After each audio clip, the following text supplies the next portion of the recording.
the President of the United States. Indeed, yes. The Donald is here, live on Monday Night Raw. He's still here. America first.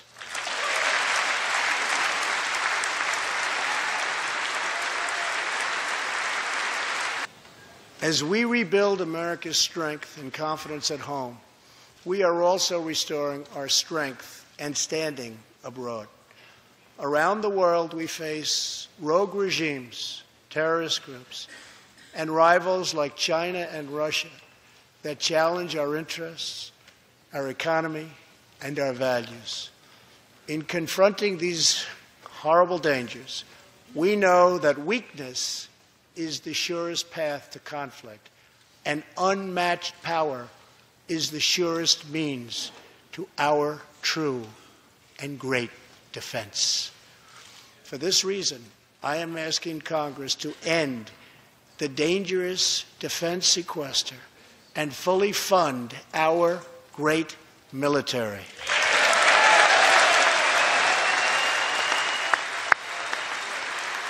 As part of our defense, we must modernize and rebuild our nuclear arsenal, hopefully never having to use it, but making it so strong and so powerful that it will deter any acts of aggression by any other nation or anyone else.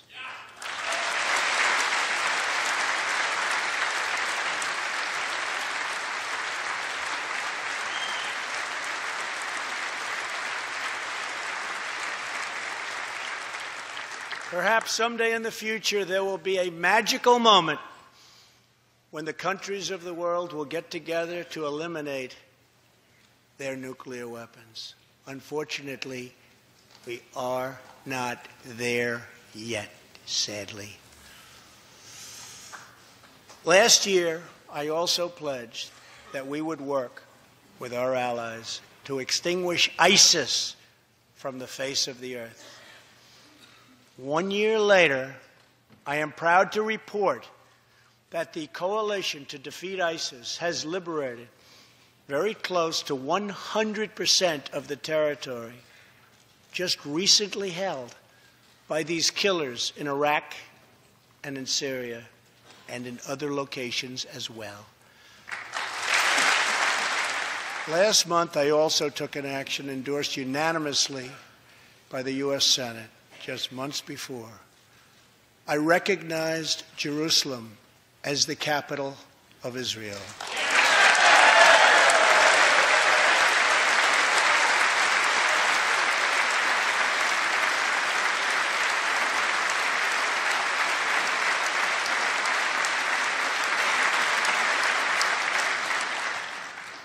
Shortly afterwards, dozens of countries voted in the United Nations General Assembly against America's sovereign right to make this decision.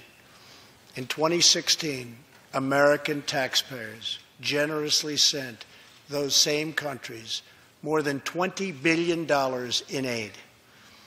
That is why tonight I am asking Congress to pass legislation to help ensure American foreign assistance dollars always serve American interests and only go to friends of America, not enemies of America.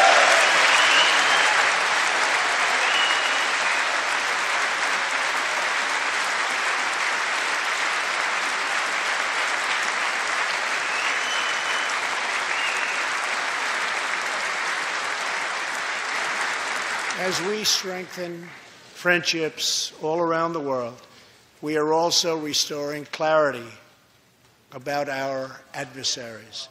When the people of Iran rose up against the crimes of their corrupt dictatorship, I did not stay silent. America stands with the people of Iran in their courageous struggle for freedom.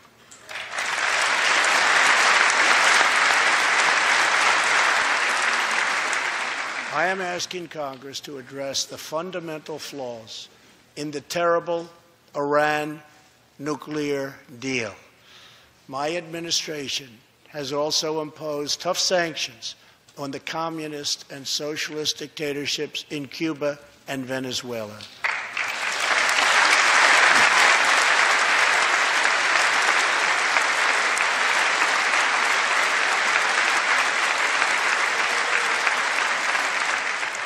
But no regime has oppressed its own citizens more totally or brutally than the cruel dictatorship in North Korea. North Korea's reckless pursuit of nuclear missiles could very soon threaten our homeland. We are waging a campaign of maximum pressure to prevent that from ever happening. Past experience has taught us that complacency and concessions only invite aggression and provocation. I will not repeat the mistakes of past administrations that got us into this very dangerous position. We need only look at the depraved character of the North Korean regime to understand the nature of the nuclear threat it could pose to America and to our allies. We are joined by one more witness to the ominous nature of this regime. His name is Mr. Ji Sung-ho. In 1996, Sung-ho was a starving boy in North Korea. One day he tried to steal coal from a railroad car to barter for a few scraps of food, which were very hard to get. In the process, he passed out on the train tracks, exhausted from hunger. He woke up as a train ran over his limbs. He then endured multiple amputations without anything to dull the pain or the hurt. His brother and sister gave what little food they had to help him recover and ate dirt themselves, permanently stunting their own growth. Later, he was tortured by North Korean authorities after returning from a brief visit to China. His tormentors wanted to know if he'd met any Christians. He had, and he resolved after that to be free. Sung-ho traveled thousands of miles on crutches all across China and Southeast Asia to freedom. Most of his family followed. His father was caught trying to escape and was tortured to death. Today, he lives in Seoul, where he rescues other defectors and broadcasts into North Korea what the regime fears most, the truth. Today, he has a new leg, but Sung-ho, I understand you still keep those old crutches as a reminder of how far you've come. Your great sacrifice is an inspiration to us all. Please, thank you.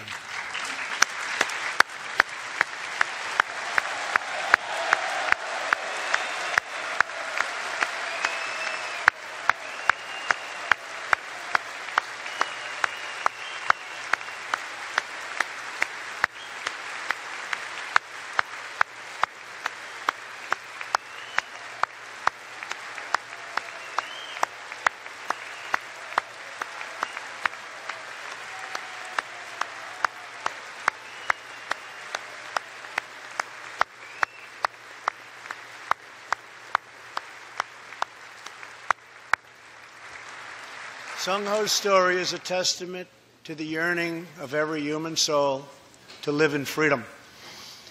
It was that same yearning for freedom that nearly 250 years ago gave birth to a special place called America. It was a small cluster of colonies caught between a great ocean and a vast wilderness.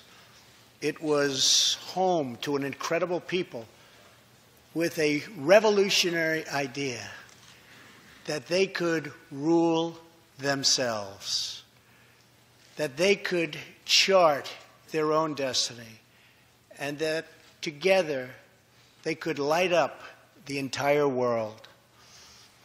That is what our country has always been about.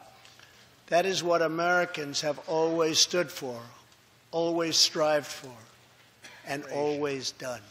And freedom stands tall over one more monument, this one, this Capitol, this living monument. This is the monument to the American people. And above all else, they are Americans. And this Capitol, this city, this nation, belongs entirely to them.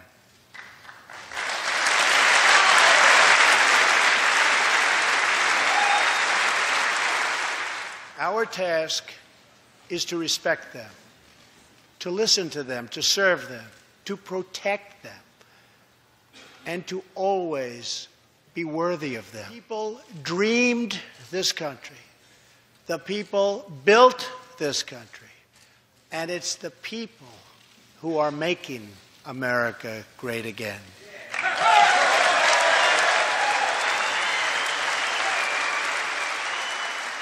As long as we are proud of who we are and what we are fighting for, there is nothing we cannot achieve.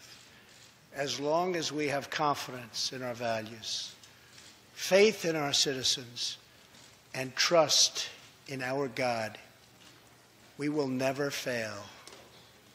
Our families will thrive. Our people will prosper. And our nation will forever be safe and strong and proud and mighty and free. Thank you, and God bless America. Good night.